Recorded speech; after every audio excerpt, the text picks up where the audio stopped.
man kuba ufite amafaranga ariko atawarashika ibyo ntacyo bivuze ariko for your medicine love you muhoza orange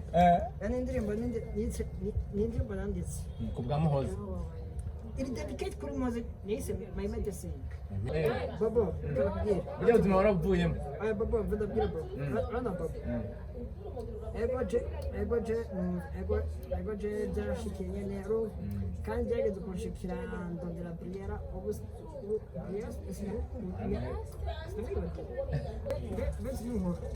hadi umukobwa yari yaje bazinkoresha umwanya kandi na kamera yari yaje adusabwaho ndi urumva aranduraga ngo dukunda n'ibiki bro naramwanyi mana nagize uko nshoboye uwo umukobwa niwe yaje wakudiraga yaje upfa Saudiya bro urumva abo aragukunda nini araza avuga ngo arankunda ibiki n'abati n'igipasa أعوذ بالله من الشيطان الرجيم بسم الله الرحمن الرحيم تحسن سبث الملك والملكوت واعتصمت بالعزة والجبروت الجبروت الجبروت الجبروت الجبروت الجبروت الجبروت الجبروت والجبروت الجبروت الجبروت الجبروت الجبروت الجبروت والجبروت وتوكلت على الملك الحي القيوم الحليم الذي لا ينام ولا يموت دخلت في حرز الله دخلت في حفظ الله دخلت في امان الله بحق كافها يا عين صاد كفيت كفينا كفيت كفينا كفيت كفينا كفيت كفينا كفيت كفينا كفيت كفينا كفيت كفينا وبحام وعيس القاف هميت همينا وبلا حول ولا قوة إلا بالله العلي العظيم اللهم إني أسألك باسمك الجبار الذي تجبرت على جميع خلقك. Yes. Hello bakunzi ba Swale Dr. Swale online TV muraho mugweneza umeze neza ndabona babwira iyi ni channel ya Dr. Swale official imeze neza tambaga nemwe Dr. Swale umuvuzi bibaye ngombwa ndabona babwira abantu benshi abakurikirana ibiganiro bya Dr. Swale online TV iyi TV ya Dr. Swale kuri uzabonera ibiganiro byinshi abantu bose bari bazi ko barakurana channel ndabasabye ubu Sonic 8 bemeze ntambwe nemwe niyo ndiko ndakorera tugendere kugira ngo dukore subscribe like comment na share kugira ibintu bigende neza ni Dr. Swale azotubwira byinshi na cyane nzane ibiganiro bimeze neza bigizwe abana imivumbure n'ibindi byose ni kuri Dr. Swale online TV ahandi mu mironkera amareka ndabaramutse aho muri hose abari Amerika biga abari mu Rwanda abari muri Sudani na kare Afrika yose kabisa nawapenda sana ariko kandi tutibagiye wa Saudiya wa Saudiya Mungu awabariki aba Saudiya vraiment baritaho ibiganiro byacu baraturaba ku byinshi cyo twatubakunda yes hama leo today ndi kumwe na kamera wanje Kabuye ntavuga mu izina kamera mzuri sana quality kaze ndamukunda cyane today ndi kumwe nibihangange uwo bita L9 no musi navuze ati reka mbugane nawe namusanze ahantu mu kabare hameze neza L9 mambo vipi uko fresh chai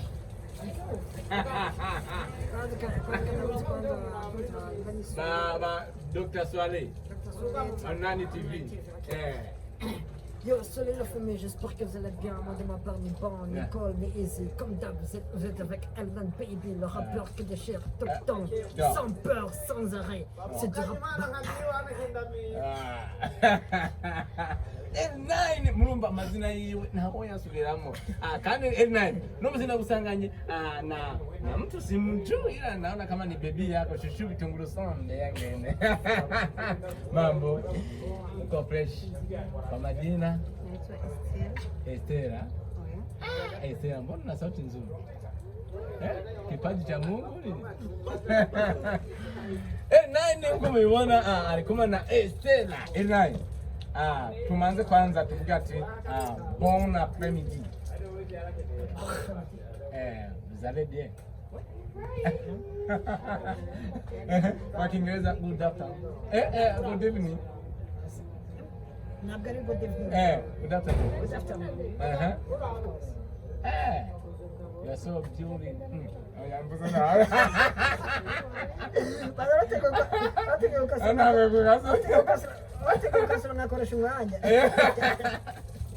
So ni N9 uno musi gomba kumenya byinshi kuri we ngacaje nje tumana murondeye acana musangana mu kabare ari kumwe na Estela rero hata kumenya byinshi kuri Estela N9 tutamenya byinshi wari umaze mu bikorwa wari umaze uri he tutamaze byinshi boneka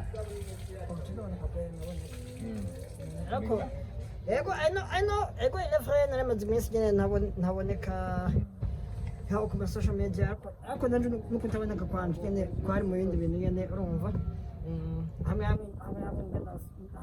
ngenda duda social media tuwanje ndaziduza kandi nkama nawe ngeze ubu ndashima fana nubwo afise followers nyene atari kirenga ariko ndashima tu ni N9 uno musi nagusanze hano muri kumwe n'umukobwa tutazi twaje kumenya ushobora kumutubwira kubwawe ninde nato kwivuga wewe ubwiwe bon uyu wasikora mukunzi wanje nabwo mukunzi wanje tu nyene naramuhamagaye dusangira kamwe tu of course no musi tukatire kanso kana n'ugenzi dusanga twajya kamwe of course birabaho bro ndabesha gusohoka n'umugenzi birabaho ndabesha oya birabaho nuko navuga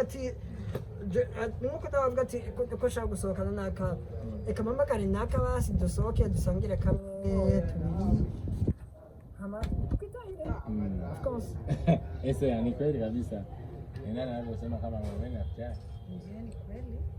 mara tamasha anaonyesha kama mtazamo Ni rafiki tu.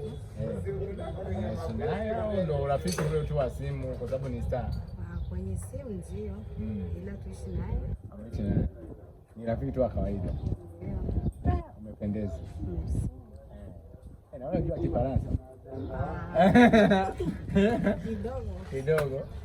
Okay. Okay, N9. Ni byinshi twabonye ku mashosho media na cyane cyane mu twagiye turitaho turabona post n'ibindi. N9 tuko turakubona muri post za kuzuza muhoza gose. Muhoza niki kuri wewe? By the way, muhoza ku bandi bantu yabasanzwe yabasanzwe ariko for me bro nasanzwe very special of course special era ndo kumenya muhoza ari special kubiki ari special kubiki okay niriwe ndacakore niriwe ndacahijya no hino I love her of course and she loves you. Oh yeah, bro. She's my everything. Of course. Kugeza ure muhoza muri mu rukundo. Man, jenda namukunda sana. Narabizi. Kandi nico kandi nuko kumukunda. Urumva? Yego ile ndamukunda ariko shaka kubona iterambere ryiwe. Of course. Ndazi acari ko arirondeza ariko ndakeneye kubona yarateye imbere urumva ndakeneye kubona muhoza ndakeneye kubona muhoza ari brand ambassador w'amakampani aya runaka ndakeneye kubona muhoza bamuhamagara aronka amashow aronka amashow abamuhamagara mu mashow menshi ndakeneye kubona muhoza urumva assigning many contracts of course ibyo ni yani ibyo bishoboka gute nawe tugiye hamwe byose byashoboka of course kandi n'ikindi kintu narabonye agiye arekura indirimbo hakaba presenter wa TV online bakamwinuba ntihamamagara ako n'aba journalist wo mu radio bakamamagara of course so ni muhoza uvuze ko ukeneye ko aba ibyo byose deja muhoza ni umwigeme yibere aba muri Canada of course nawe uri mu Burundi so ni ikihe kintu ugiye gukora kugira ngo ashike kuri ivyo vyose? Ni ikihe kintu ugiye gufasha? N'umuntu afise amafaranga, umuntu ari muri Canada ajya neza, natwe ahinzarira twice. Ni ikihe kintu ugiye gukora kugira ngo ashikire ivyo vyose? Man, kuba ufise amafaranga ariko atawarashika. Ibyo naco bivuze. Ariko amaze hit amaze gukora umva ndabwira Bobo, yego amaze gukora hit, muga inzira shika mbali. Hai arahusanga ari nk'abashobora usanga batana muga ari abamuzi n'abandi batanamuzi. Gusa jewe gusa jewe murangira uko ashoboye kose kugira basi agira iki agira ahageze, urumva? Kandi n'ikindi kintu Bobo, kandi n'ikindi kintu naravya pression, naravya pression, urumva? Nawe ahora yibona, kandi and then turavugana. Namuvugana. Of course. So, hari ijambo uriko uravuga tugomba kumenya n'abakunzi ba Dr. Swale Online TV bakeneye kumenya. Wewe na Muhoza murakundana cyangwa uramukunda? Ni ibintu bibiri, hari kumukunda atagukunda no kumukunda gukunda mukundanye. Hao ni mambo vibaya. Kuna mambo mawili. Ushaelewa? Mkongo. Mambo. Sawa? Okay. Niko sasa. Nataka kujua sasa. Wewe uri mu ruhande rwaye murakundanye, hama niki kintu ugiye gukora kugira ngo aronka amahiti wifuza ko yoshika kwa hano mu Burundi? Nzokora iki? Icyo nzokora sikugana kivugira ngaho. Ni je ubwanje. Hama n'ikindi kintu. Ndamukunda nawe. Damn! She know that I love her. Of course. R9. I say R9. Kwanza tumanze tubwira abafana bacu kuko aha ntibarakumenya neza ngo ni R9 wahe. R9 deja uri kumwe n'umugenzi wawe. Ije ngomba basi tuonyeshe zile vibe kidogo kwanza, tufurahi na vibe ama tuje kuli mada baadaye, kwa sababu haya mapenzi ni balaa. Jengo mbalele naye tuingie vibe. Ula si mugenzi wao mambo yeye anataka sasa aingize vinda za kimistari mpaka raini. Nani tupe vibe kidogo hapo. Jenje ngishanja kuja maada yawe bana nawe na Muhoza no mutayidodera maka ira abantu bwa kumenye nani tuko turavuga no wayi wapi rapper wapi R&B ichuko machozi manda kukubita bravo. Okay, let me get this. Yeah, afu namwimbia huyo. Yeah, I'm the best rapper in the world. We'll call me something. Kokora ngoko ne mano na hawa na roa. Lava fuka daba ne kebaki mare. Niwa zino mosinda tango yako flowing car. Chutanya biti na jenzenzana paniko. Mtas kuma stari. Mtashu mukaso ndere mi hai. Fenyanji kudonde. Kuma beto kutesu kore mi tan. And I love myself and live from people to kubangora. Yes sir. R9. Ila nhana kima yumbizi. Bro, let's get this guy out. Tanga kana direct. Ai direct mama hejeje. Tuacha ko turashona. Hapo magana simizi turabakona tuzobakona. Simizi. Pick up my brother. Unampenda sana. Man, simizi ndakunda kunyimereye bro. Simizi. Simizi ndakunda kunyimereye. Na cyane wamukundiye iki? Simizi namukundiye iki? Namukundiye project yazanye. Project y'inguka. Y'inguka. Deja nawe tukorera. Urifata mic. Ukagira gute? Ugiye kurondera iki? Y'inguka. Cyane na cameraman wawe. Na muri kumwe nawe abari kurondera iki? Y'inguka. Ntabwo n'umwe kwisi kwisi atarondera ibyunguka. Ntabwo bro. Oh yeah. R9. Yani no artist. Bro, I know I'm the artist. Now and was bakora ibyunguka. Yeah. Akajambo kama kwa Muhoza. akajambo kamwe.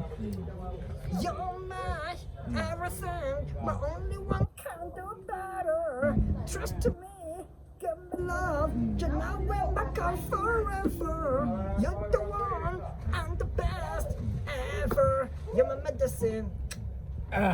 Love you Muhoza. Bro, Randy. Yani indirimbo nanditse. Kubwa Muhoza. It dedicate kuri Muhoza. Nise my medicine. My medicine. Of course. Muhoza my medicine. Bro. Yeah, cyane ko no kwendekana yanditse. Bishotse nk'iyi week canke next week. Bikunze. Sure, kujya studio. Of course. Niya plan basi office kwa Muhoza kugeza. Bro, desha. Hapana itandukanye niyo kumugeza kure. Mu buzima bundi bw'urukundo. Ga love. My love. Bro. Ujya nozo mbere. Yeah. Of course. Ujya nozojera ibintu byanjye byose. Umekubali kweli? Na umekubali kabisa. Yaani aowe mtoto wa kule Makanada na huku nyinyi mko hapa. Hamna shida. Ila unampenda ile nani? Mimi.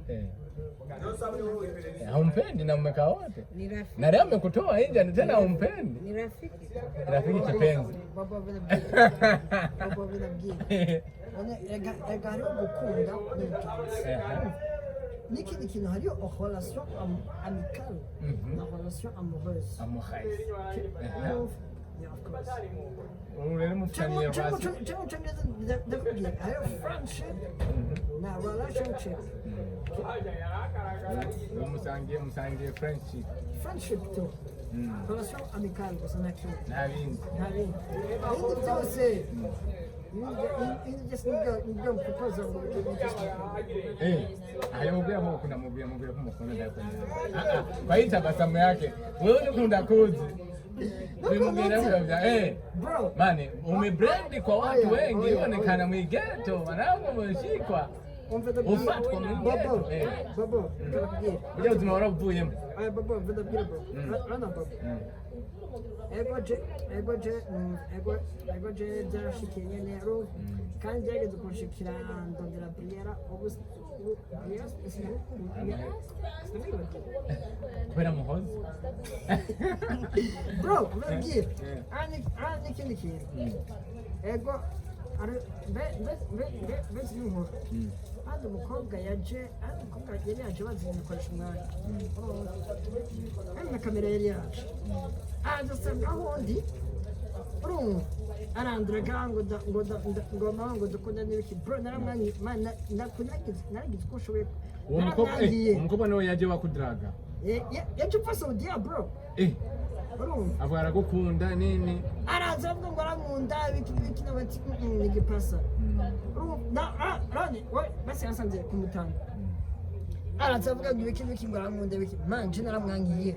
Umukobwa avuye Saudiya kandi abasaudiya benshi barakugomba bukaba oya naramwangiye carrément aragira gute aragerageza ndanga wanashobora n'abana cyo ndahava ndigira aca kora ikindi kiganiro acakora ikindi kiganiro kumwe n'undi avuga ngo arankunda ibiki jabuze gatoya nuko nari busy n'ibindi bintu nyene nari busy n'ivyunguka nyene mugana simbizi akaja mu kaboko Saudiya bakukunda nawe utabakunda je from apa Saudiya je from Arabia je no ndondera ko rukundo cyaso nani bar urukundo ba nani bar ari fan base and so nani ari urukundo love ari love iri deep iri deep no so yes rero bakunzi ba Swale Online TV anaitwa Dr. Swale Online TV. Reka dushimire na cyane cyane ariko badukurikirana nshimira kandi na mutama hapa L9 akubwira ko kwa Muhoza atigera banduka Muhoza n'umwana mwiza avuga kandi Muhoza n'umuntu afite amafaranga ariko sinzi impamvu kumumwana Dan Razre ego umwana mwiza ego afite amafaranga mugaye cyo ndabyo Sigo islam kwenye kwa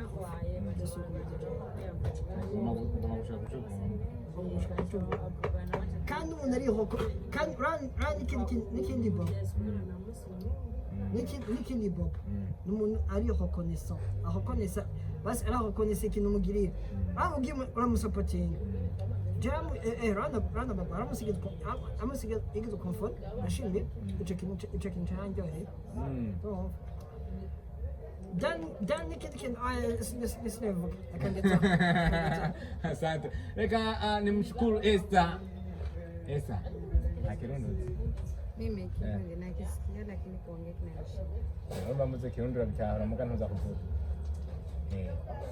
nomuse rero N9 yemevuga ati nomusunsohokana mu Tanzania mkongwe La mimi siko Tanzania. Komrundi Munda mbaji kirundi acha tukushukuru Esther Okay. Yeah, okay. Abanyabuyenzi turabazi.